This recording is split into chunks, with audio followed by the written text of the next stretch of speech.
ዛሬ አንድ ገጠመኝ ላጫውታችሁ። ዛሬ ተማሪዎችን ልንፈትን ወደ ውስጥ ደዌ ዋርድ ሄድኩና በጣም የሚያስደነግጥ ነገር ነው ገጠመኝ። ማለት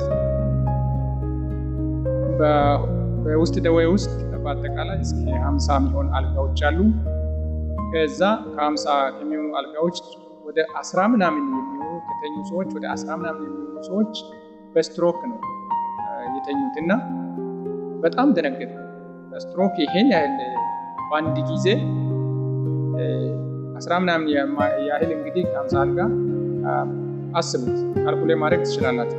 ፐርሰንቱ ወደ 12 ከዛ በላይ የሚሆን አልጋ በስትሮክ ታማሚዎች ነው የተያዘው እና በጣም ደነገጥኩና ከቅርብ ጊዜ ወዲህ በየድንገተኛ ክፍልም እየገጠመን ያለው ነገር ምንድን ነው? ሰዎች በየቀን በግፊት የሚመጡ በየቀን አኪዩት ኮሮናሪ ሲንድሮም በምንለው ወይም ድንገተኛ የሆነ የልብ ደም ቧንቧ መዘጋት ድንገተኛ የሆነ የልብ ደም ቧንቧ መዘጋት የሚመጡ ሰዎች ቁጥራቸው በጣም በየቀን እየጨመረ ነው እና ይሄ ምንድን ነው የሚያሳየው? ማህበረሰባችን ይሄ ስኳር፣ ግፊት፣ በተለይ የካርዲዮቫስኩላር ሄልት ወይም ልብና ደም ቧንቧ ጤንነት የሚያስፈልጉ ትምህርቶችን ማህበረሰባችን ችላ በማለት ለምሳሌ እኔ ብዙ ጊዜ ስራ ላይ የሚገጥመኝ ነገር ምንድን ነው?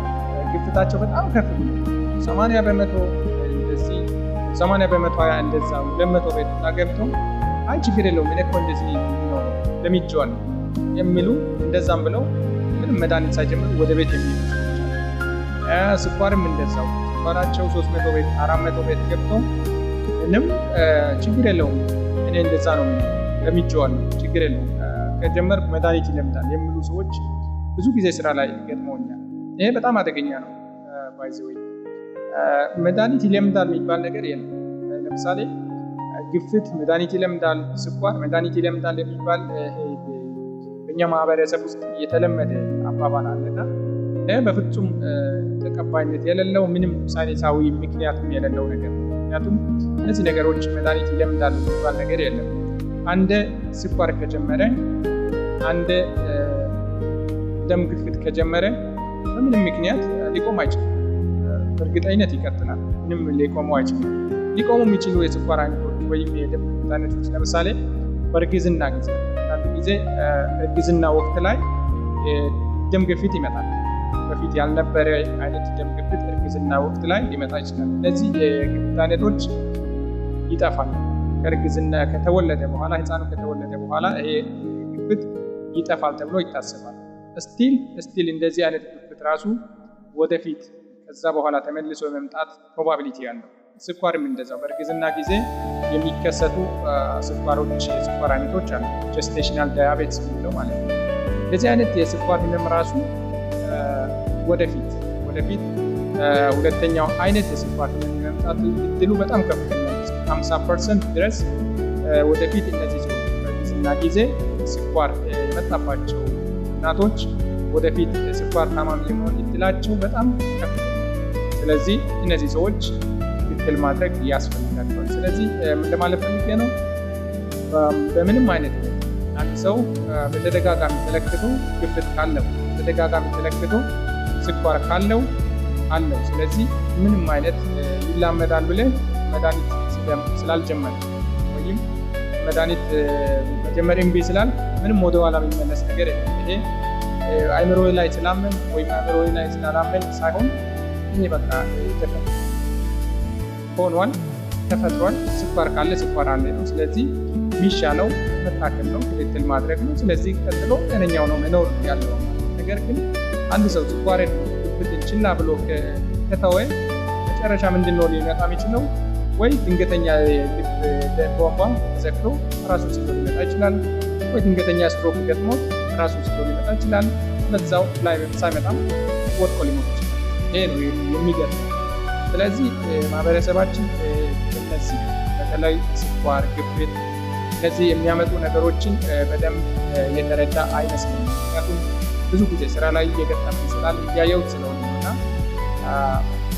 እንጠነቀቅ። በተለይ ምሳሌ ቤተሰብ እናንተ የምታውቁት ጓደኛም ሊሆን ይችላል፣ ቤተሰብ ሊሆን ይችላል። ደማቸው ከፍ ብሎ ሐኪም ጀምሩ መክሯቸው ምንም ችግር የለውም ብለው የሚዞሩ ሰዎች፣ ስኳራቸው እንደዛ ከፍ ብለው ኧረ ምንም ችግር የለውም ምንም አይሆንም ብለው የሚያስቡ ሰዎች ጥንቃቄ ብታደርጉ ብትመክሯቸው። አንድ ቀን የገጠመኝ ነገር ልንገራችሁ። አንዲት ሴቷ ሲቲ ስካን አስነስተናት ጭንቅላቷ ውስጥ እንደደማ ሲቲ ስካኑ ያሳያል።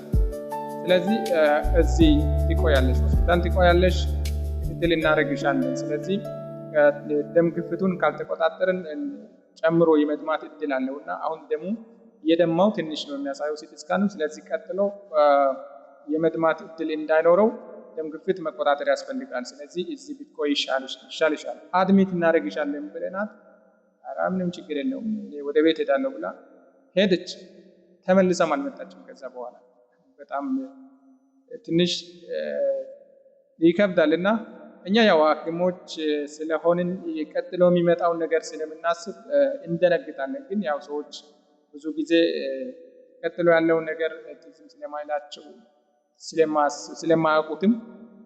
ስለማያውቁም ደግሞ ነግረናቸው አስረድተናቸው አስተምረናቸው የማይቀበሉ ሰዎች አሉና ትምህርት ያስፈልጋል ብዬ አምናለሁ። ለማህበረሰባችን በደንብ ትምህርት ያስፈልጋል ብዬ አምናለሁ።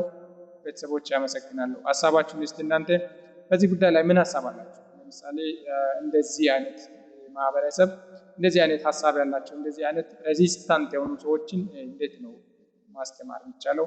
እስቲ ሀሳባችሁን ኮሜንት ላይ ብትጽፉ ዲስከስ ብናደርግ ብንነጋገርበት፣ እንደ ሀገር እንደ ማህበረሰብ ብንነጋገርበት ጥሩ ይመስለኛል። ላይክ አድርጉ፣ ሳብስክራይብ፣ ሼር በማድረግ ቤተሰብ ሁኑ። አመሰግናለሁ።